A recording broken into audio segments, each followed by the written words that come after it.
Suspense.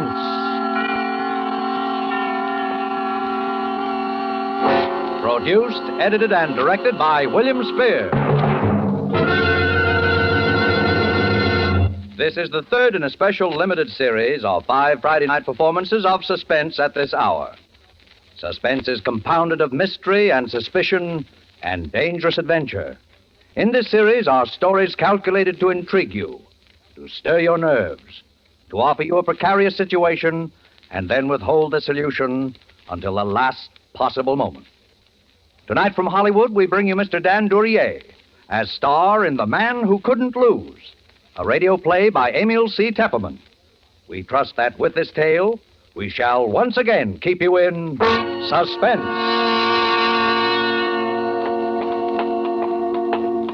You feeling all right now? Sure, I feel swell. You better not talk anymore, though. Why not? I got nothing to worry about. That's what I'm telling you. Something's happened to me. I'm not scared. It's just like old man Morsley said. It doesn't happen often. But when it does, well, it's happened to me. Something's happened to me that doesn't happen once in 100 years. And it all happened in one day. Yeah, it began this morning.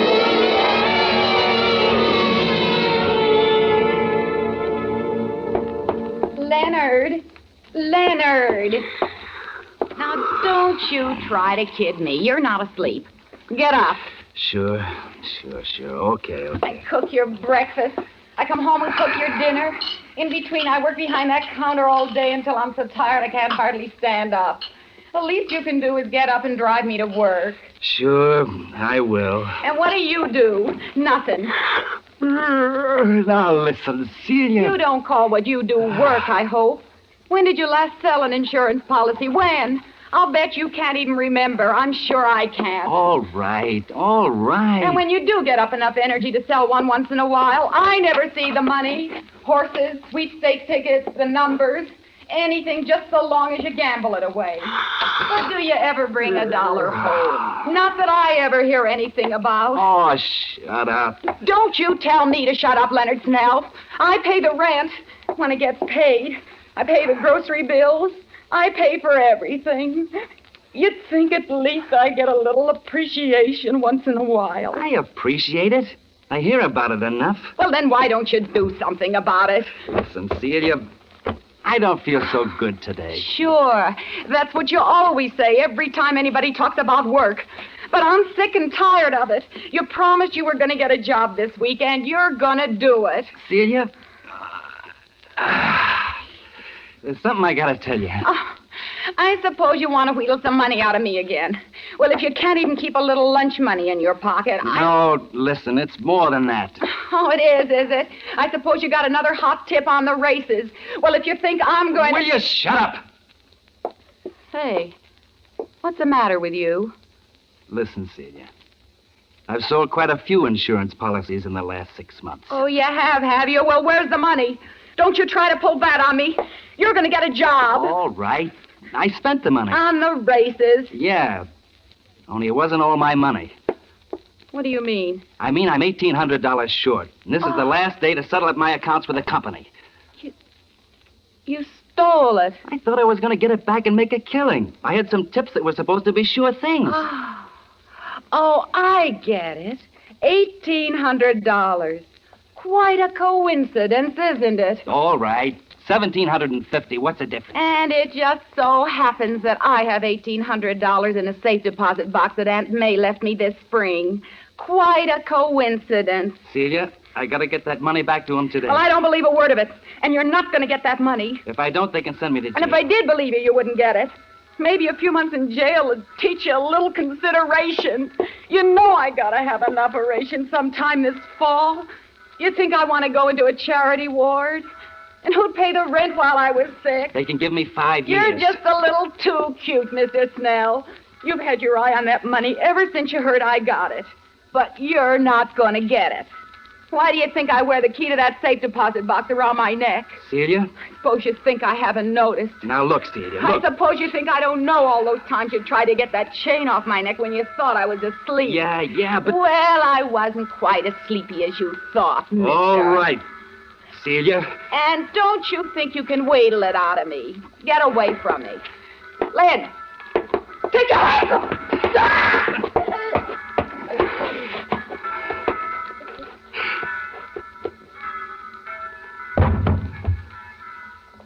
I knew I'd have to do that to you someday.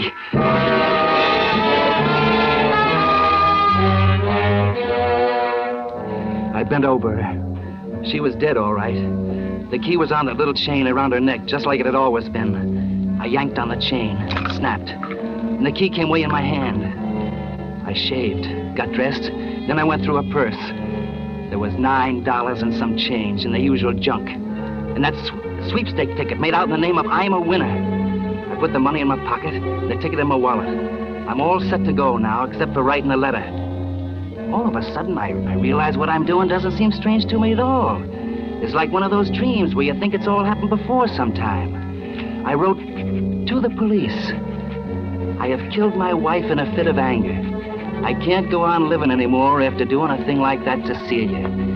I'm short in my accounts, too. So there's only one thing for me to do. Don't bother looking for me. By the time you get this letter, you can find me in the city morgue. Yours truly, Leonard Snell.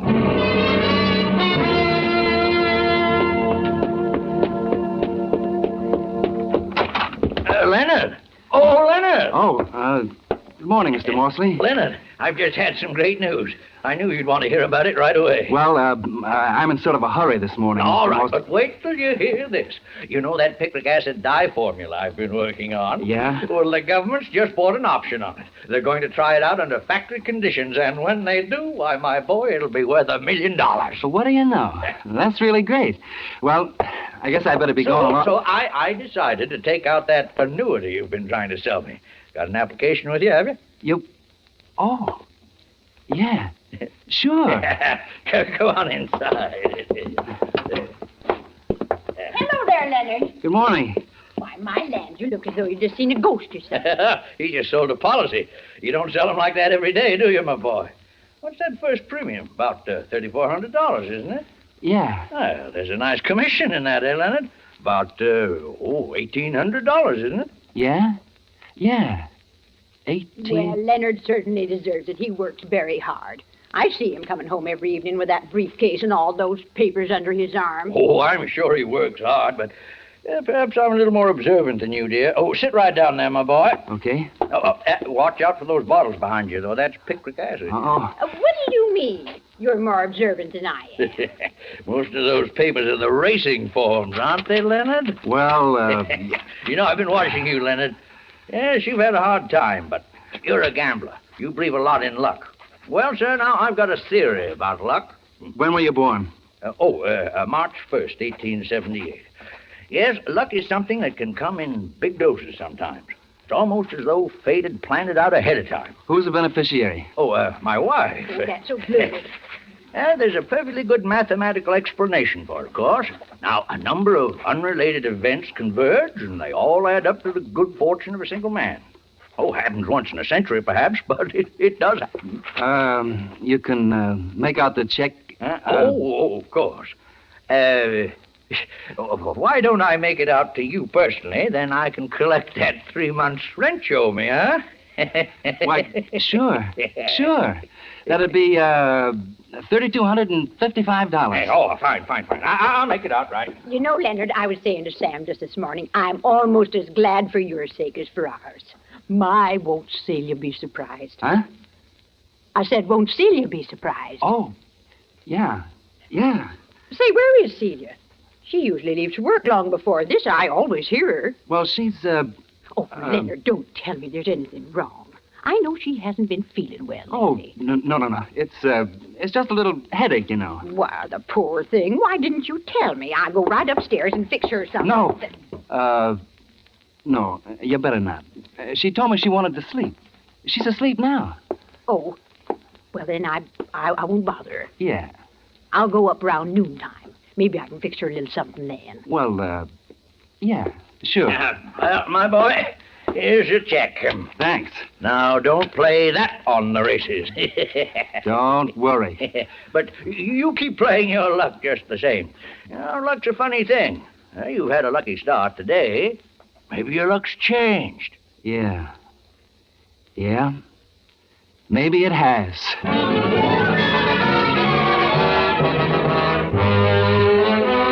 Why couldn't he have signed it yesterday? That's all I could think of for a couple of minutes. Why couldn't he have signed it yesterday?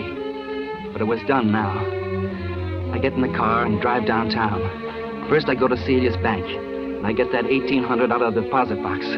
Nobody says a word. Then I drive over to Morsley's bank and cash his check.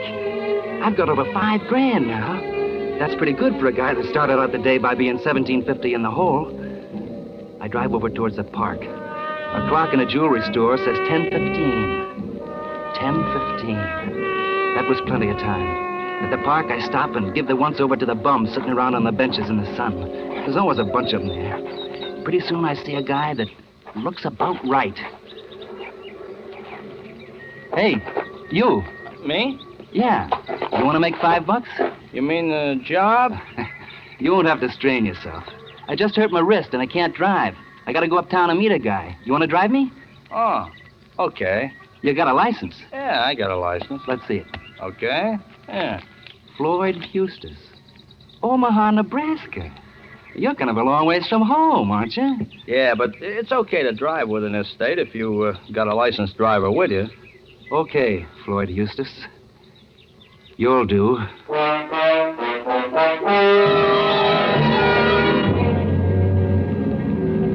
We get in the car and head uptown. My luck is holding. This guy couldn't have been better if I looked a week. I see another clock, and it's only a little past 10:30 now. I still got lots of time, so I decide to clean up the details now. How am I doing? Okay, but turn right at the next block, Floyd. I want to go by the 43rd Street post office and mail a letter. Sure. Hey, you could mail it at a letterbox, though. Yeah, but I don't want to mail it at a letterbox. Oh, okay. I go into the post office and get a stamp and mail the letter. It's a letter where I tell about killing Celia, and it's just addressed to Police Commissioner, 21 Center Street. Somehow, I just don't trust a letterbox, because if the police don't get that letter right on time, it's not so good. I go out and get in the car, and I tell Floyd Eustace where to go. We head uptown. After a while, we get to Fort Tryon Park, right above Riverside Drive, looking over the river. There's hardly ever anybody up there at this time of year, so I felt pretty safe. And sure enough, there wasn't. I got the monkey wrench out, and I had it in my hand. This right? Yeah. Oh. Just pull over there, up against the rail. Gee, I never been up here. Must be quite a drop down there, huh? A couple of 100 feet, huh? Uh-huh. This where you're supposed to meet the guy? Yeah. Right here.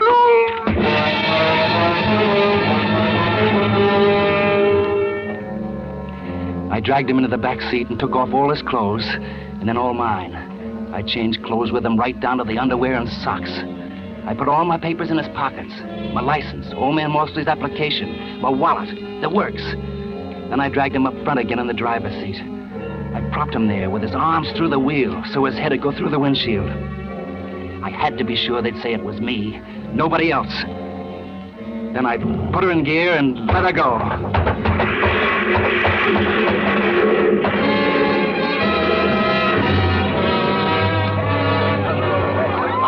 Stand back now, stand back. I tell you, officer, didn't land more 3 feet from me. Right by me, not more 3 feet. Goodness, how could it have happened?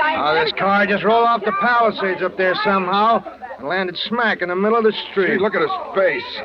He must have gone right through the windshield. Poor fella. Identified him from his wallet, a guy named Snell. Leonard Snell.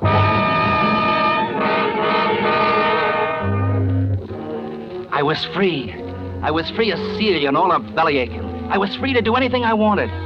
I had $5,000 in my pocket, and the cops had Leonard Snell's body down at the morgue, just like I told them they would in the letter.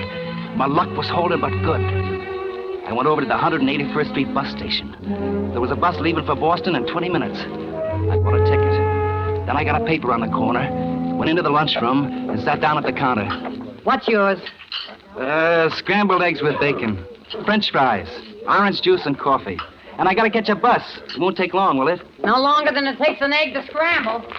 Whoop. Excuse me. That's all right, Mac. I like to read a newspaper while I eat myself. Uh-huh. Kind of aids the digestion, I find. Yeah. Mm-hmm. Here's your orange juice. Thanks. Some guys have all the luck, don't they? Huh? I said some guys have all the luck. I was just noticing in your paper there about those Irish sweepstake winners. Oh, yeah. Yeah. Some guys What's the matter? You feel bad? have all the luck. When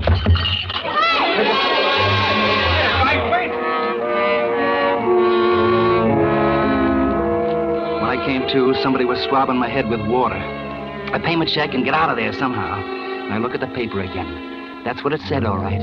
I'm a winner, draws favorite in Irish sweeps. My ticket. And it went on to say how it was worth at least $40,000, maybe $150,000 if the horse won. And all of a sudden, I was standing there and cursing and swearing at Celia, right out loud, just as though she was alive. Till I see some people are staring at me, and I stop. Because if it hadn't been for her, I'd have $40,000. $40,000! And now that $40,000 was just a one-way ticket to the hot seat, because that $40,000 belonged to Leonard Snell, and that Irish sweep ticket was in Leonard Snell's wallet, and Leonard Snell's wallet was in the pocket of that bum that was supposed to be me. By now, the cops would have it along with the rest of Leonard Snell's stuff down at headquarters after they'd put the body in the morgue. If you've ever kissed off $40,000, you know how I felt. But what was the use? Well, I still have my $5,000 and a bus ticket to Boston. You can't get all the breaks all the time, was what I figured then. So I got on the bus. Plenty of seats in the rear. This seat taken? Oh, not at all. Sit right down. Thanks. Oh, well. Somebody must be feeling pretty good this afternoon. Huh? The guy that's got the I'm a winner ticket in the sweeps. I see it says there they'd pay him $40,000 for it right now. $40,000. Yeah.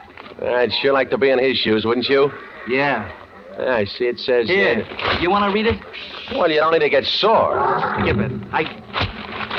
Holy... Board, all aboard. Hey, stop! Let me out of here. I gotta get out of here. Well, make up your mind. I don't have to make up my mind, brother. I don't have to make up my mind. It was right then I got the idea what was happening. It was just like old man Morsley said. It may only happen once in 100 years, but it was happening to me. My luck was riding high. And when your luck is like that, you just can't lose. Because there it was, right in the paper again, on page 3. Freak explosion in Brooklyn kills 3. And it was my house. And the people killed were Morsley and his wife. And Celia. They thought it was caused by old Morsley's chemicals or something. I don't know, and I didn't care. All I knew was they thought Celia had been killed by the explosion and the fire, and I was in the clear. I could walk into the police station and get my sweepstake ticket. You collect that $40,000, it'd be set for life. I knew just what I was going to tell them. It was a lead pipe cinch. I was walking on air all the way to the police station, and I was going up the steps. And then I stopped.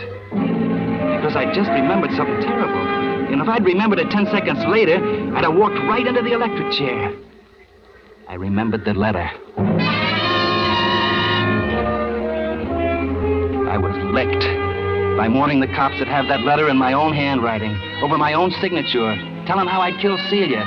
That letter that I'd taken all the trouble to mail at the 43rd Street post office so it'd be sure to get off all right. I felt even worse this time than I had before, because it seemed like I'd almost had that money right in my hands. I was pretty shaky. I went into a bar to get a drink. Yes, sir, what'll it be? Double shot. All right, sir. Little chaser on the side? No. That'll be $1. Leave the bottle. Yes, sir.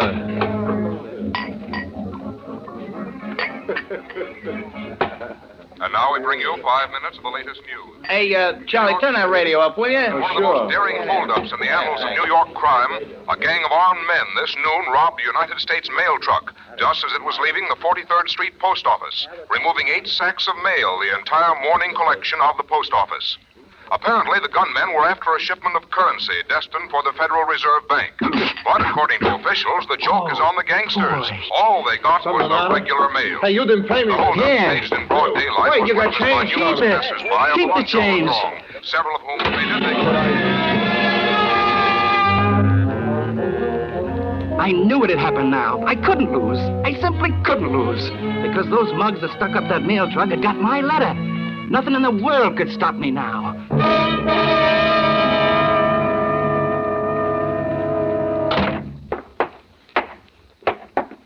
Officer, I've just been held up. Held up, huh? Yeah. Well, what happened? Well, I picked up a guy who asked me for a lift about 225th Street and Broadway.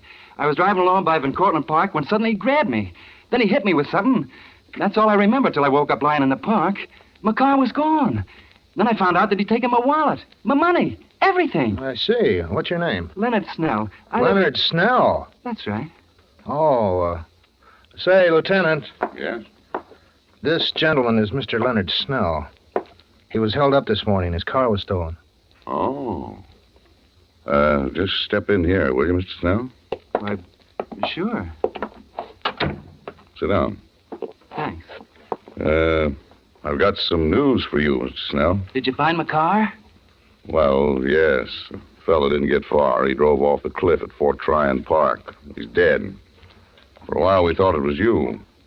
But, that wasn't what I was going to tell you. Well, what was it? You haven't seen the papers today? Not since this morning. What? I've got some good news and some bad news for you, Mr. Snell. Maybe I better tell you the bad news first. It's pretty bad. Go ahead. Your wife was killed this morning, Mr. Snell, in a fire at your home. My wife? Killed? Celia. And this probably won't interest you much under the circumstances, Mr. Snell, but you've drawn a ticket worth $40,000 in the Irish sweepstakes. Celia. Well, to win the Irish sweepstakes and then lose your wife the same day. Some people sure have all the hard luck in the world.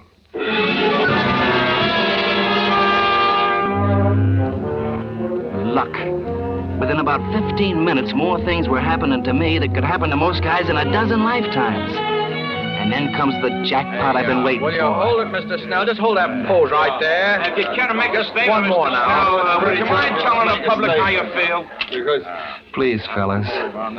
Please. I hate to trouble you at this time, Mr. Snell, but the syndicate I represent is prepared to offer you $40,000 in cash for your sweepstake ticket. I got the money right here in cash.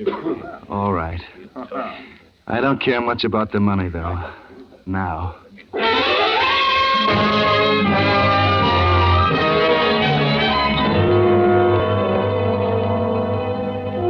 That was at 4:30.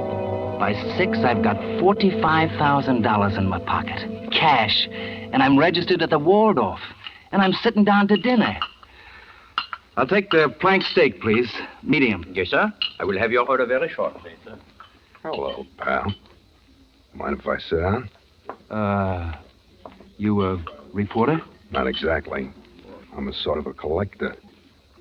You owe me 40 grand, pal. I come to collect. Now. 40? Why, I don't know you. Yes, you do, pal. Remember that little letter you wrote to the police commissioner this morning? That you mailed at the 43rd Street post office? Some friends of mine found it. They figure it's worth just about 40 grand. You're one of the guys that stuck up the mail truck. You want to make something of it?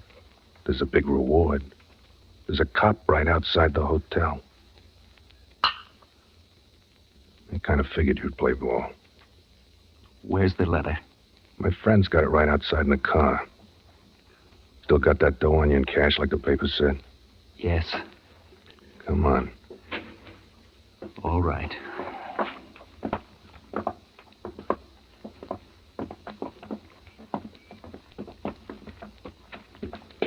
You're a pretty lucky guy at that, pal. Suppose somebody else had got that letter. Shh. Don't worry, pal. Your secret is safe with me. Here's the card. That the guy thinks yeah. He's acting real reasonable, too. Hey, get up the cash, pal. You recognize the letter, don't you? Here's your money. And here's your letter. Only don't try anything funny because we still know what that letter says. And the cops could always dig up the body and find out how your old lady really kicked off. Couldn't they? I think he gets the idea. So long, pal. So long, pal. Officer! Officer, those are the Somebody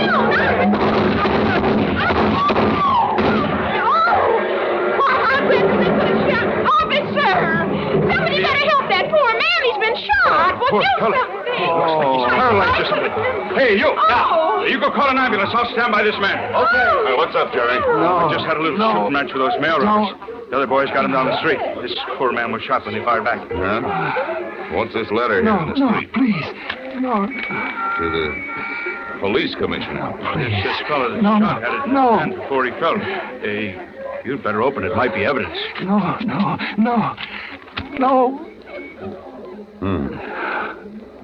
You better put a guard on this fellow at the hospital, Jerry. Right, sir. From the looks of this letter, he's going to stand trial for murder.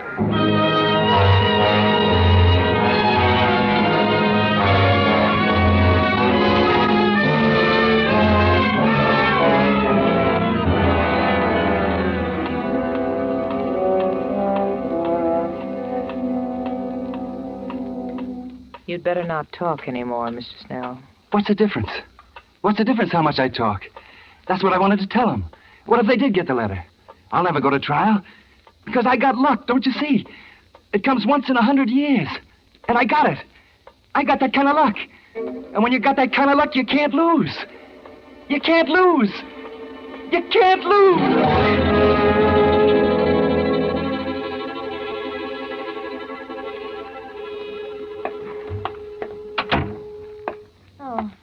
Hello.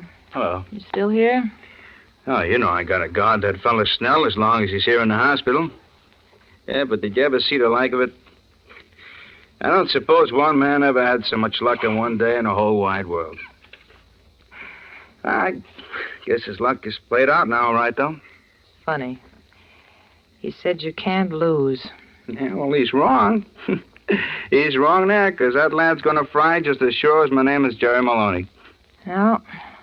Now, you're wrong, Jerry. His luck is still good. Huh? He's dead.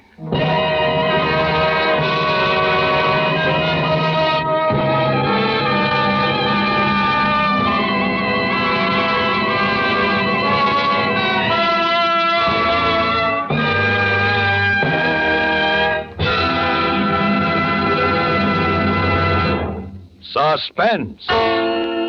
Produced, edited, and directed by William Spear.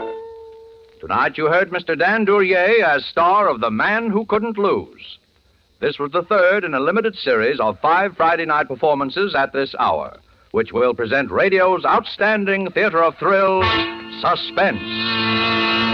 Dan Duryea will soon be seen in Black Bart, a Universal International picture.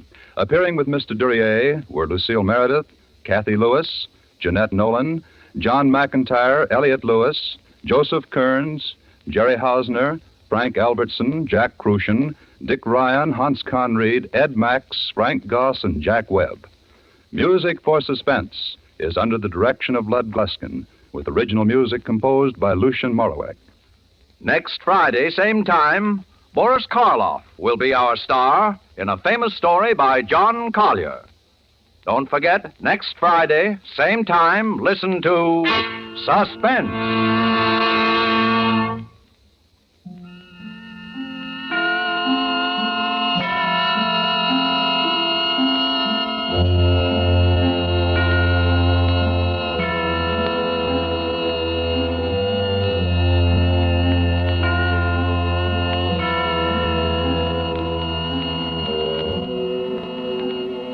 This is CBS, the Columbia Broadcasting System.